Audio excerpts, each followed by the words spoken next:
I will call to order the Transportation Committee meeting of February 2nd, 2021. A physical quorum of the members is not present. However, pursuant to Section 7E of the Open Meetings Act, members are permitted to attend remotely, and pursuant to the Illinois Attorney General's guidance, board members may participate without being physically present in compliance with the established provisions. May I have a roll call, please? Chaplain? Here. Desart? Here. Juice? Here. Ozog? Here. Chalsky? Here. Zay? All right, we do have a quorum and we do have public comment. So if we could read the name and the city where they're from and then read it into the case, and they'll be made a permanent part of our record as well, correct? All right, thank you. We have public comment from Charles Beaupre from Lombard, Illinois, regarding the East Branch Trail. Building the trail next to Highway 53 between Roosevelt and Butterfield would be a mistake. The trail should follow the river as closely as possible. Not only is this more scenic, but it makes any travel easier and safer.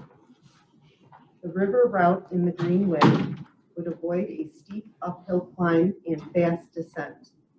It would also avoid intersections with car and truck traffic. Illinois bike riders are not accustomed to steep hills. Most of our trails are former railroads with very gradual elevation changes. On real hills, we tend to go downhill too fast, endangering walkers as well as ourselves. We should try to make this new trail as flat and scenic as possible to encourage use.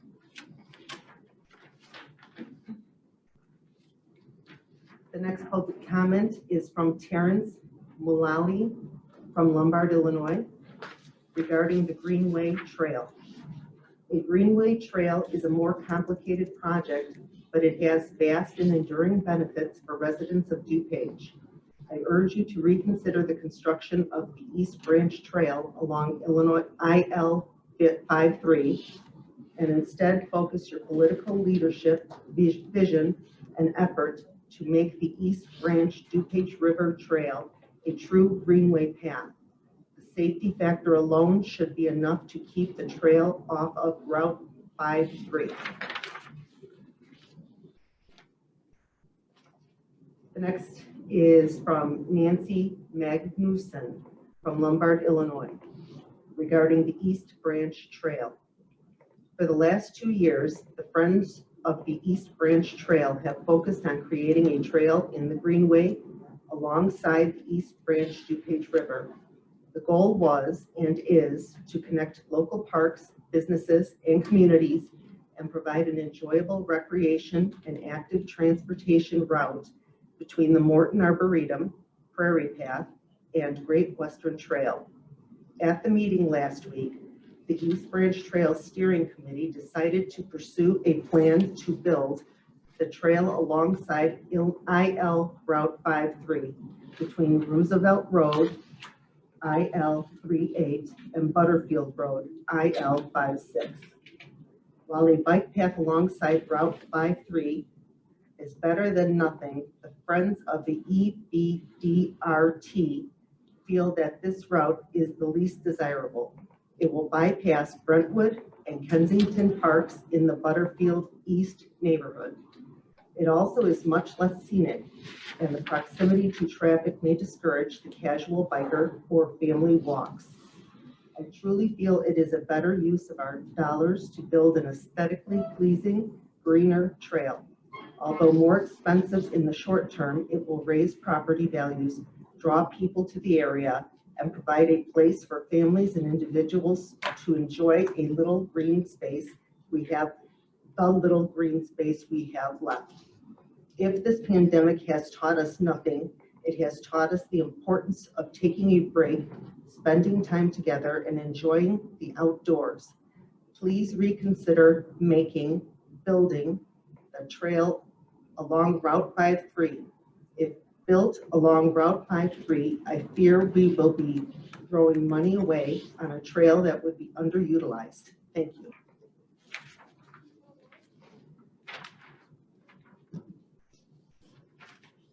The next is from Steve Johnson from Glen Ellen, Illinois, regarding the East Branch DuPage River Greenway Trail.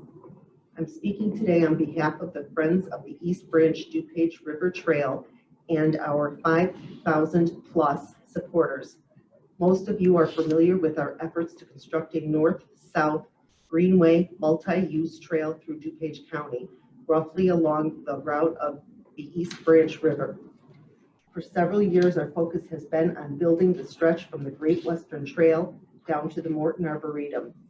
Our friends at DuPage County and the Forest Preserve have worked tirelessly on this, but after the loss of our strongest supporters, we are surprised, no shocked, to find that the proposed alignment of the trail between Roosevelt Road and Butterfield Road has been moved away from the East Branch DuPage River area and is now instead a glorified sidewalk down Route 53. This realignment was unveiled last week at the Trail Steering Committee meeting by the DuPage County Transportation Department's consultant, Christopher Burke and Associates. Unfortunately, there were no elected officials present from any of the constituent bodies except Chairman Cronin, who joined the first half of the meeting. I respectfully ask our elected representatives to affirm their support for a Greenway Trail along or near the DuPage River between routes 38 and 56.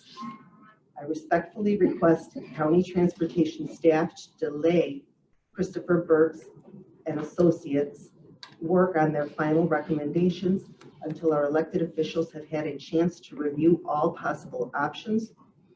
I note once again that previous board members were overwhelmingly supportive of this project as both a transportation corridor and a Greenway nature trail.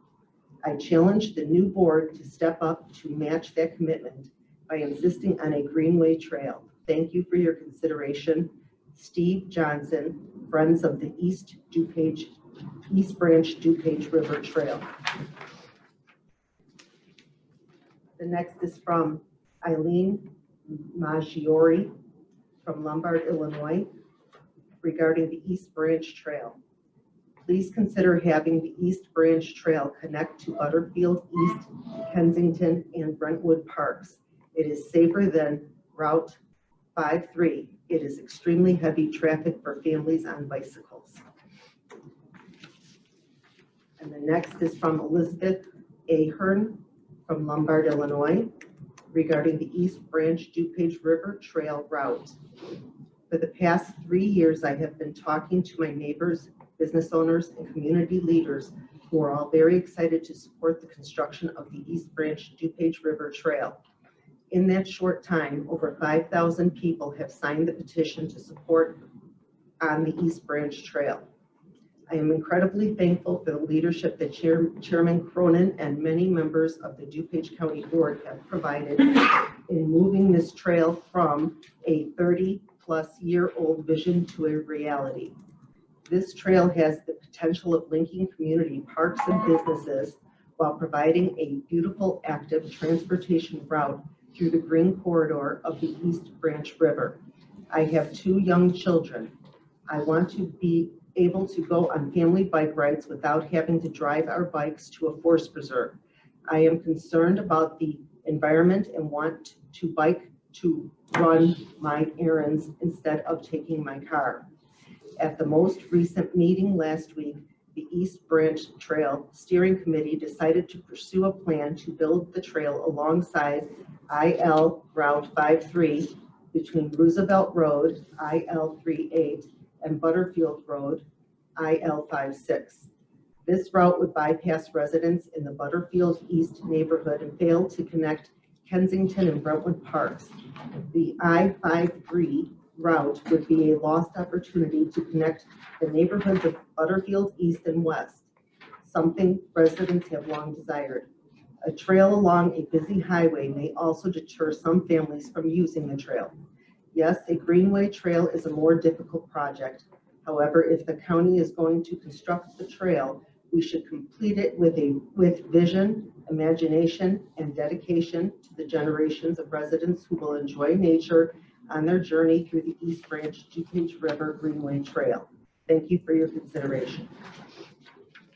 And that was the last. All right, thank you. That concludes the public comment. We'll then move to agenda item 4. May I have a motion to approve the minutes of January 19th, 2021? So moved, Chaplain. Second, Ozog. Thank you. Any changes, alterations, or corrections? If none, a roll call vote, please. Chaplain, Aye. Desart, Aye. Krajewski, Aye. Ozark, Aye. Palsky, Aye. Day, Aye. All right, that passes. Next, may I have a motion to combine agenda items 5A, B, C, D, and E, which are consent items, 4 a decrease in closeouts, and the other ones are revised contract for hourly rates. So moved, Chaplain. Combine, second then? Thank you. We have any questions on that? A roll call vote, please. Chaplain, Aye. Desart, Aye. Krajewski, Aye. Ozark, Aye. Palsky, Aye. Day, Aye. All right, thank you. Those are combined. May I now have a motion to approve agenda items 5A, B, C, D, and E under the consent agenda? Second, Chaplain. All right, we have a motion and a second. Any questions? Roll call vote, please. Krajewski, Aye. Ozark, Aye. Palsky, Aye. Day, Aye. Chaplain, Aye. Desart, Aye. All right, that passes. Next, we're on agenda item 6, was procurement requisitions. May I have a motion to approve FMP 2121, a contract to Gray Bar Electric for electric lighting and communications as needed for the various county facilities. The total contract is $644,000. Department of Transportation is $45,000. So moved, Chaplain. Motion by Chaplain, Second, Second, Ozog. second by Ozog. Are any questions? A roll call vote, please. Chaplain, Aye. Desart, Aye. Krajewski, Aye. Ozark, Aye. Palsky, Aye. Day, Aye. All right, that passes. Next, the motion to approve DTP 2221, an agreement between the County of DuPage and Osceola for annual subscription services for software integration between Osceola Online Permitting Software and Blue Beam Plan Review Software. Total contract is $47,083.33. Department of Transportation is $11,770.83. So moved to start. Chaplain. Motion and a second. Are any questions? None. Roll call vote, please. Desart, Aye. Krajewski, Aye. Ozark, Aye. Palsky, Aye. Day, Aye. Chaplain, Aye. All right, that passes. And last is DTP 2521, a contract to Petroleum Traders Corporation to furnish and deliver gasoline and diesel fuel as needed, not to exceed $1,275,000. So moved, Chaplain. Motion by Chaplain, second by Krajewski. Are there any questions?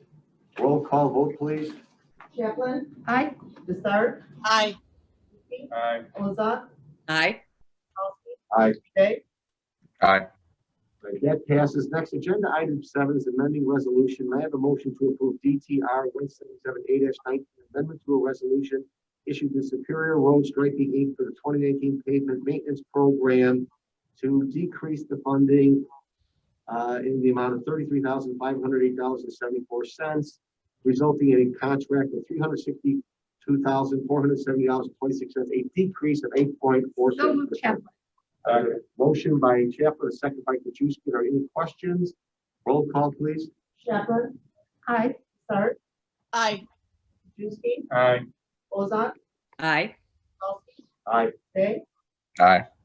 All right, that passes and moves to approve DTR 243A19, amendment to a resolution to A-Lamp concrete contract for the 2018 various pavement patching program, increase the funding $61,784.51, resulting in a final cost of $432,732.54, a decrease of 12.49%.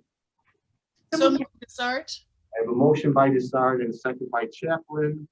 Any questions? All in favor say, I was trying to get roll call vote, please. Desart, Aye.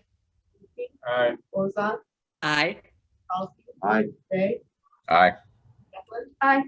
All right, that passes. Next is agenda item 8, which is intergovernmental agreements. A motion to approve DTR 10421, a intergovernmental agreement between the County of DuPage, Illinois State Toll Authority, Illinois Department of Transportation, County of Cook, Village of Franklin Park, City of North Lake, for improvements to the Elgin O'Hare I-294 corridor at no county cost. So moved, Chaplain.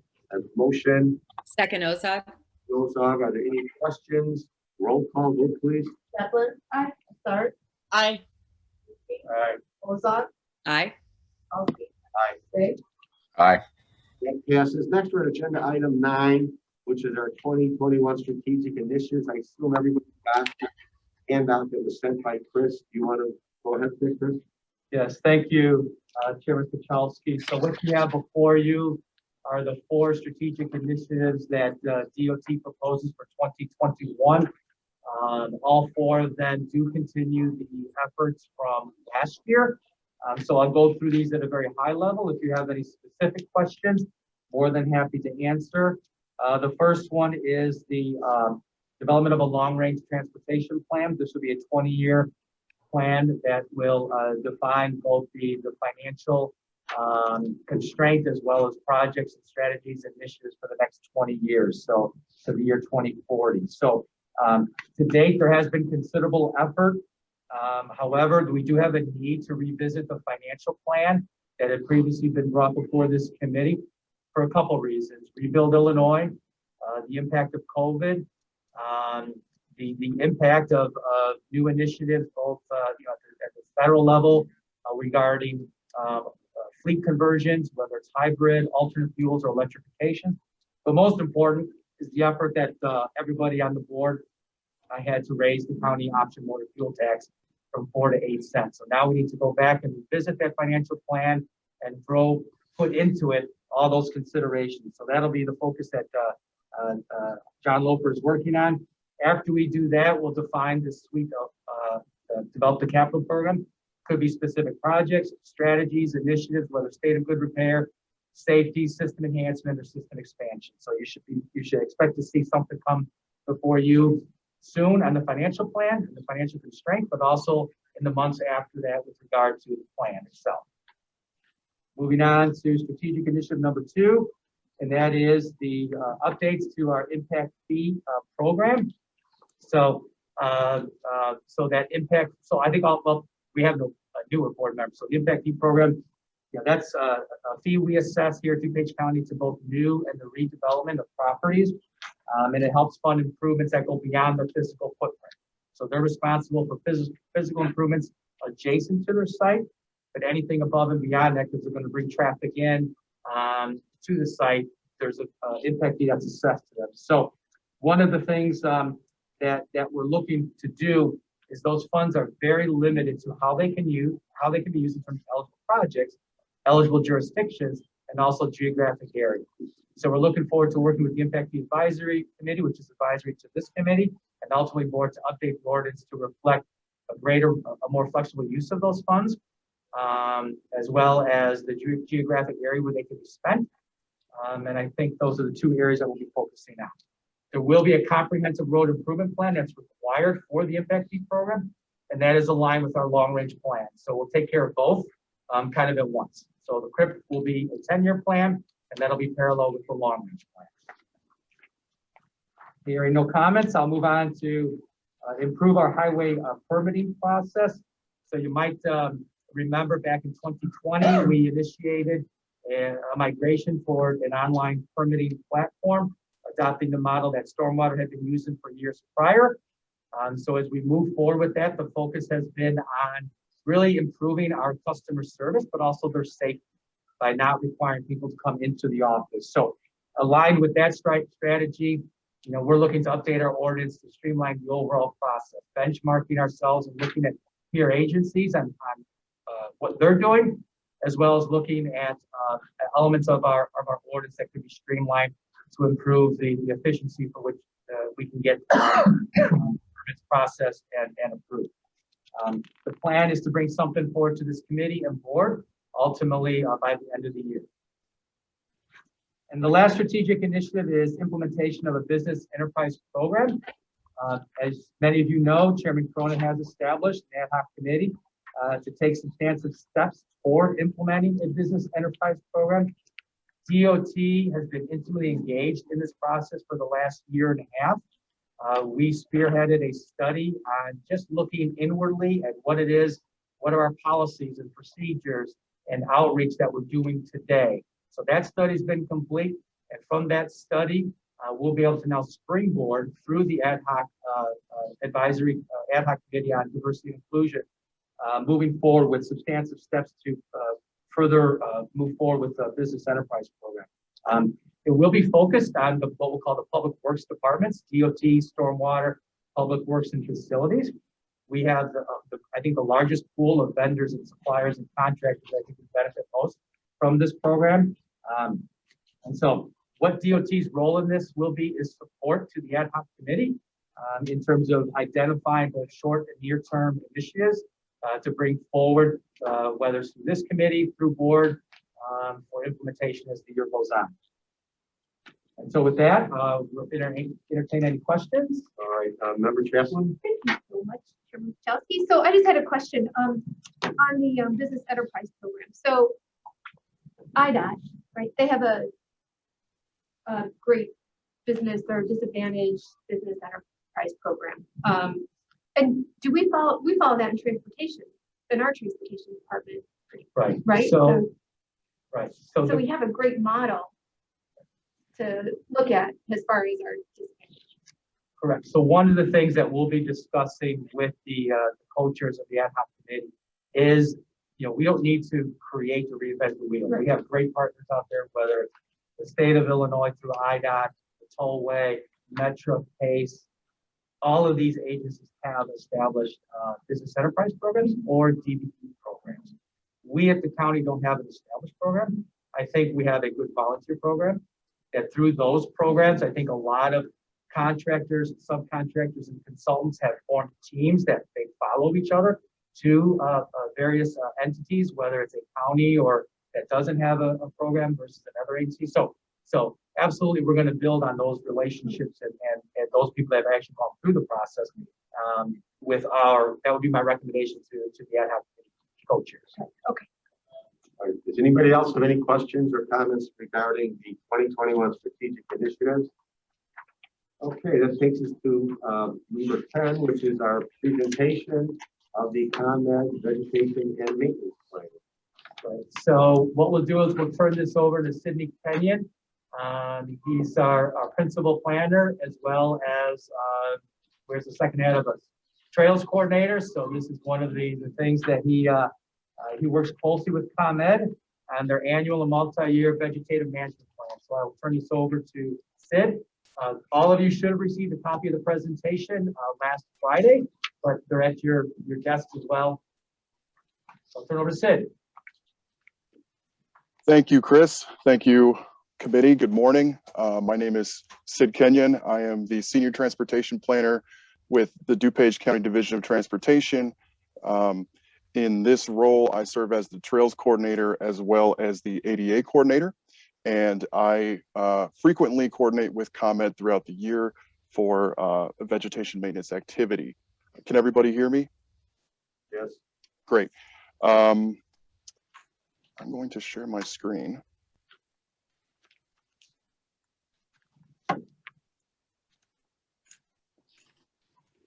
All right, everybody can see that? Yep. Yes. Great.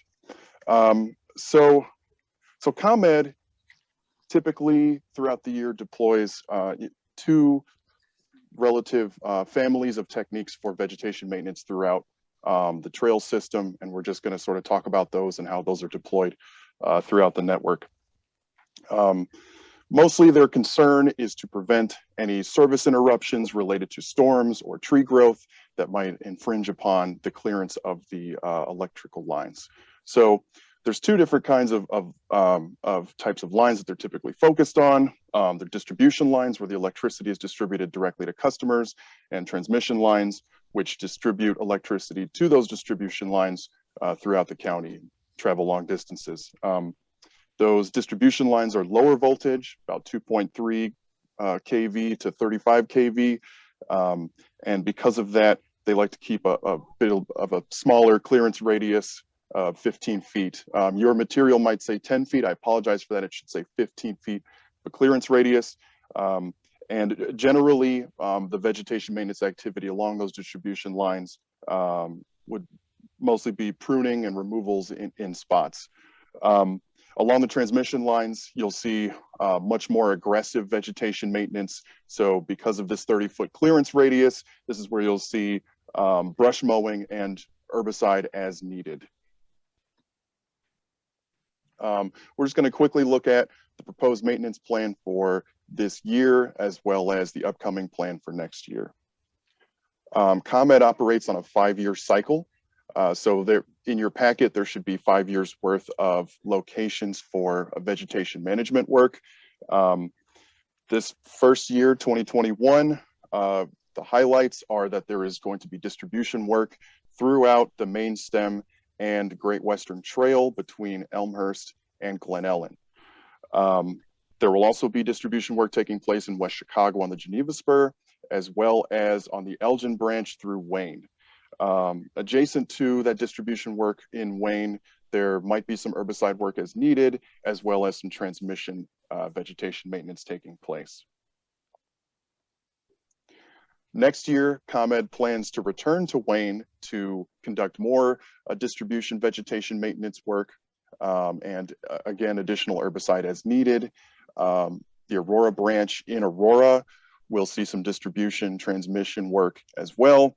And the Great Western Trail in spots between Glendale Heights and Carroll Stream will see, again, some more transmission work. As we move through the program, which I'll let you guys view rather quickly, you can see that the entire network is serviced at some point through the county in the next couple of years. And then in 2025, we return back to the locations that we'll mostly be seeing this year with, again, additional herbicide work as projected as needed. And so that's all I've got. All right, thanks, Sid. Anybody have any questions on the presentation for Sid? I don't see any, so thank you very much and appreciate the presentation. Yes, thank you. All Thank right. you. Takes us to agenda item 11. Any reports from our state's attorney? Does anybody have any old business? I don't see any. Anybody have any new business? Not seeing any. May I have a motion to adjourn? So we check. No, seconded by Krajewski. Roll call vote, please. Chaplain? Aye. Stark? Aye. Krajewski? Aye. Ozark? Aye. Chelsky? Aye. Dick? Aye. Yes, as we stand adjourned. Thanks, guys. Have a Thank great you. week.